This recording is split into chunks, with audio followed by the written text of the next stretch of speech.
걸음마를 배우는 아이처럼 아슬아슬하게 걸어갑니다. 197일의 임무를 마치고 지구로 귀환한 우주 비행사의 모습입니다. 무중력 상태에서는 근력과 골밀도가 급속도로 감소하고 감각기관도 점차 둔해집니다. 그래서 우주 비행사들이 지구에 도착한 직후 제대로 걷지 못할 뿐더러 정상적인 삶은 되찾는데 몇 주, 길게는 2, 3년의 세월이 소요된다고 합니다. 나사는 이러한 후유증을 예방하기 위해 무중력 상태에서도 근력과 심폐지구력을 강화할 수 있는 운동기구와 프로그램을 고안해냅니다.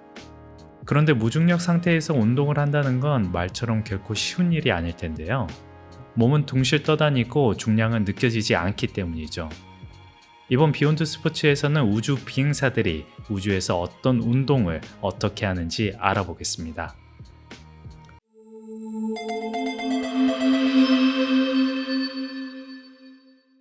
우주 비행사가 최초로 사용한 운동기구는 1963년 페이스 7호에 탑재된 저항밴드였습니다. 우주선 첨단 기술에 비해 초라해 보이지만 저항밴드는 우주 운동기구로서는 손색이 없었습니다.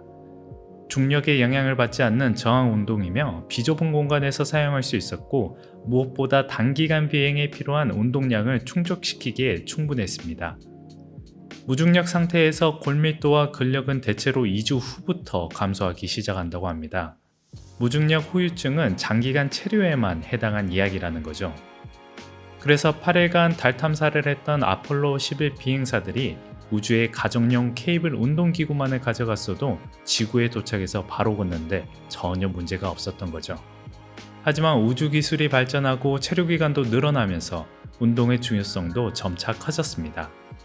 1998년 장기간 체류를 위한 우주 정류장이 궤도에 올라가면서 운동기구와 프로그램은 급속도로 발전합니다. 특히 유산소 운동의 중요성이 대두되기 시작했는데요. 오랫동안 중력의 영향을 벗어난 심장은 크기가 점차 줄어들어 빈혈과 같은 혈액순환 장애를 일으키기에 이를 예방할 운동요법이 필요했던 것이죠. 그래서 현재 우주정거장 헬스장에는 2개의 유산소 운동기구와 1개의 근력 운동기구가 탑재되어 있습니다. 첫 번째 운동기구는 사이클 에르고미터입니다. 지구의 사이클 기구와 유사한데요. 다만 중력의 영향을 받지 않기에 안장과 핸들바가 없으며 대신 몸이 떠다니지 않게끔 고정 장비를 입고 페달을 밟습니다. 우주 비행사들은 지상으로부터 PT를 받습니다. 그들이 한 운동 내용은 지상 관제센터에 곧바로 전달되고 전문가들은 운동량을 자세히 분석하여 개인에 맞는 운동 강도와 프로그램을 수시로 제공한다고 합니다. 두 번째 유산소 기구는 T2 트레드밀입니다. 사이클 기구와 달리 트레드밀은 중력 상태를 제한할 필요가 있는데요.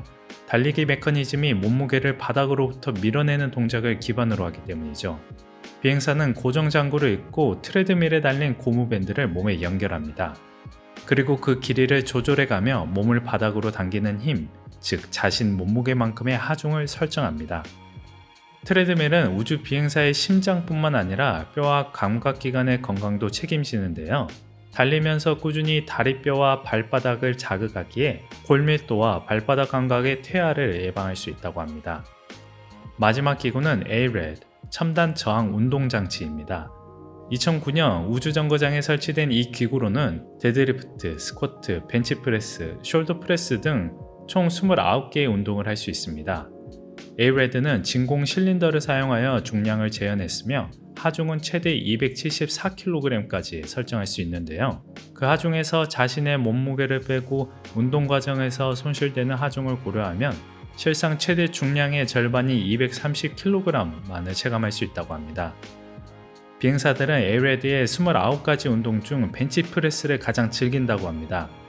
우주정거장 전망대, 쿠플러 창을 마주하고 운동하는 이색 경험을 할 수 있기 때문이죠.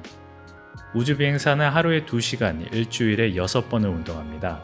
또 절대 설렁설렁하지 않기 때문에 지구로 귀환할 때 몸이 더 좋아져서 오는 일도 있다고 합니다.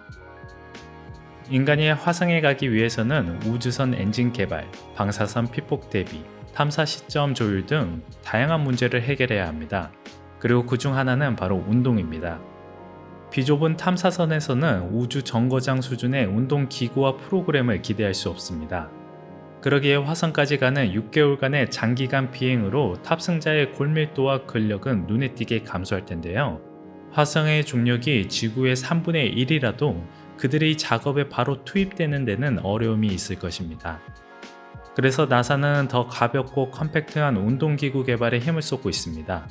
그리고 2016년 로잉머신을 연상시키는 매드2 운동기구를 소개하며 그들의 연구 성과를 선보였죠.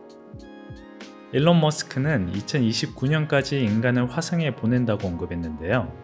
과연 남은 기간에 화성에 보내질 운동기구는 어떻게 발전할까요? 스포츠 그 너머 흥미로운 이야기를 들려드리는 비욘드 스포츠였습니다. 고맙습니다.